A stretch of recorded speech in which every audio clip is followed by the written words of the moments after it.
बात हमारे घर के बड़ों की सेहत की, खासकर सर्दियों के इस मौसम में। ये एक ऐसा विषय है जिस पर बात करते हुए थोड़ी गंभीरता और चिंता महसूस होना स्वाभाविक है। बिल्कुल, और चिंता की वजह भी है। शोध बताते हैं कि सर्दियों में हृदय संबंधी समस्याओं का खतरा, मतलब हार्ट अटैक का जो खतरा है, वो लगभग 200% तक बढ़ जाता है। 200%? जी, ये सिर्फ एक आंकड़ा नहीं है, ये एक बहुत बड़ी चेतावनी है। और इसकी वजह सिर्फ बाहर की ठंड नहीं, बल्कि हमारे किचन के अंदर मौजूद कुछ ऐसी चीजें हैं जिन्हें हम अनजाने में अपने बुजुर्गों को परोस रहे हैं। यहीं पर मामला उलझ जाता है। सर्दियों में तो हमारी भूख भी बढ़ जाती है, जिसे आयुर्वेद में जठराग्नि का तेज होना कहते हैं। तो एक अजीब सा विरोधाभास है ना? हाँ, एक तरफ शरीर की पाचन शक्ति चरम पर है और दूसरी तरफ हमारा दिल सबसे ज्यादा कमजोर और खतरे में है।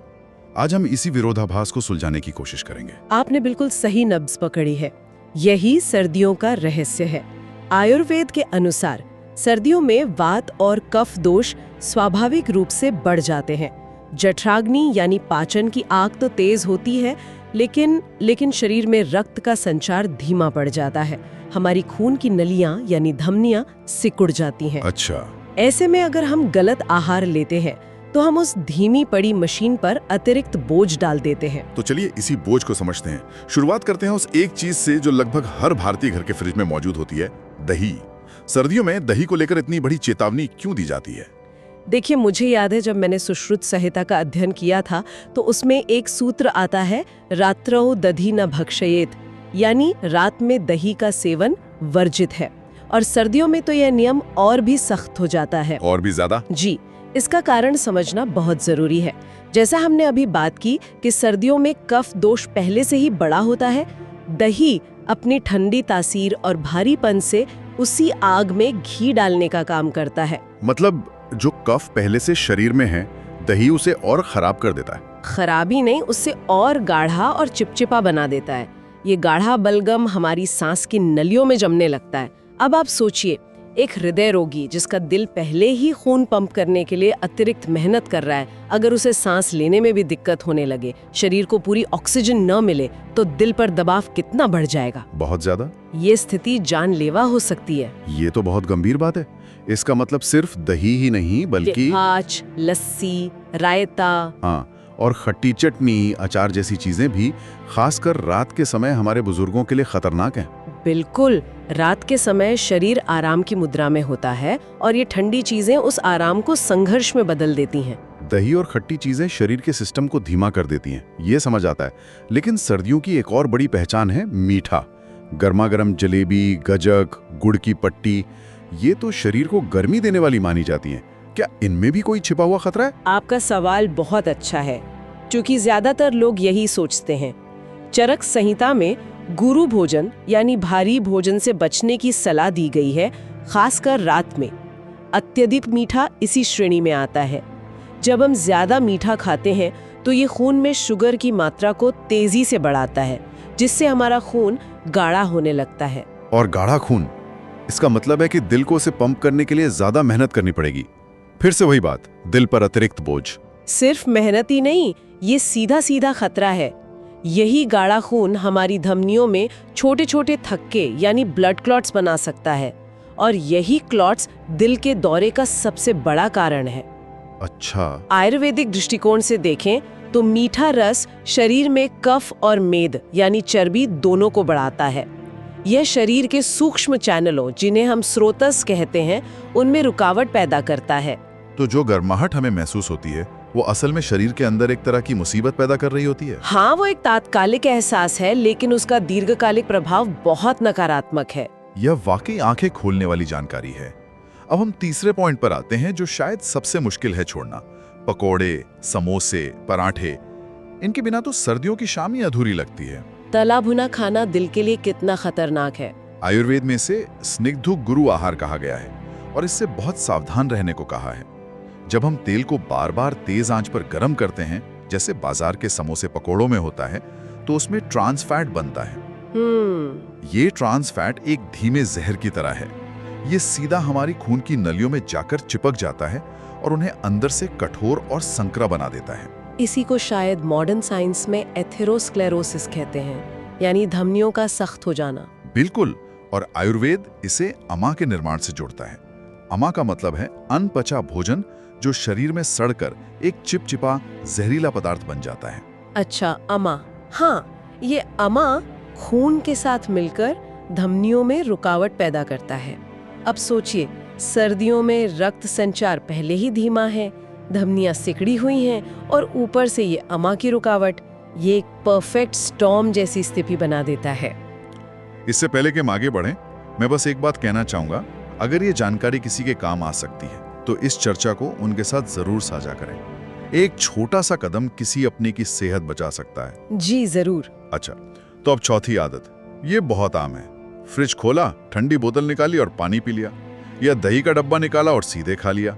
ये आदत कितनी घातक हो सकती है? ये जानलेवा हो सकती है। मैं इसे हल्के में नहीं कह रही हूँ।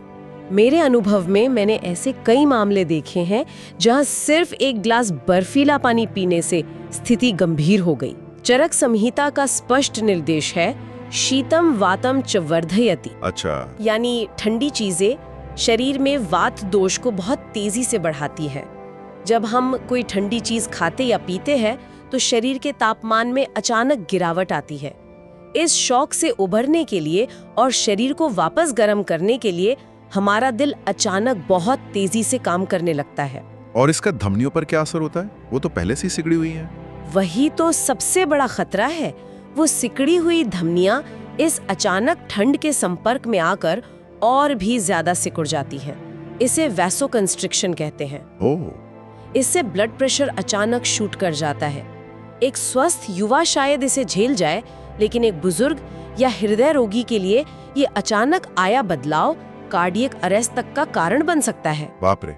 इसलिए फ्रिज से निकली हर चीज को सामान्य तापमान पर आने दें या थोड़ा गुनगुना करके ही इस्तेमाल करें। ये बहुत ही जरूरी बात है। और अब पांचवी और आखिरी चीज, नमक।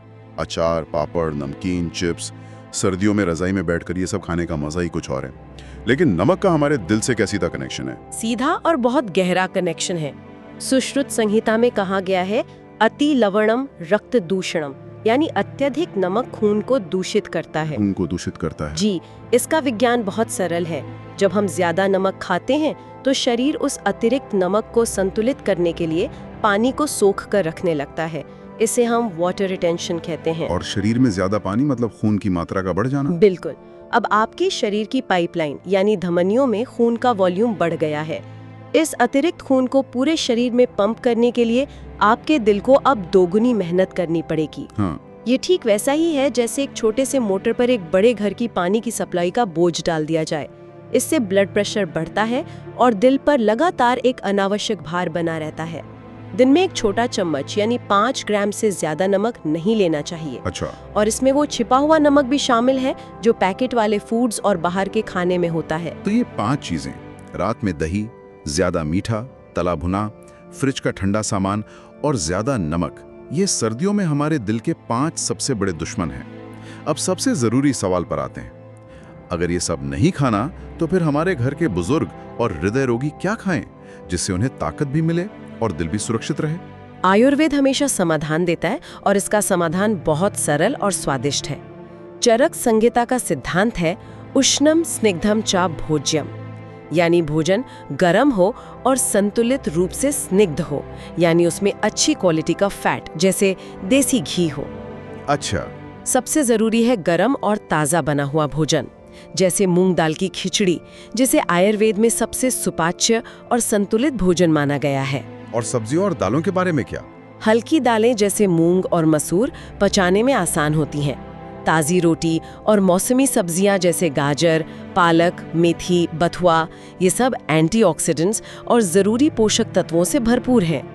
इनके अलावा कुछ ऐसी औषधियां हैं जो हमारे किचन में ही मौजूद हैं और हृदय के लिए अमृत समान है।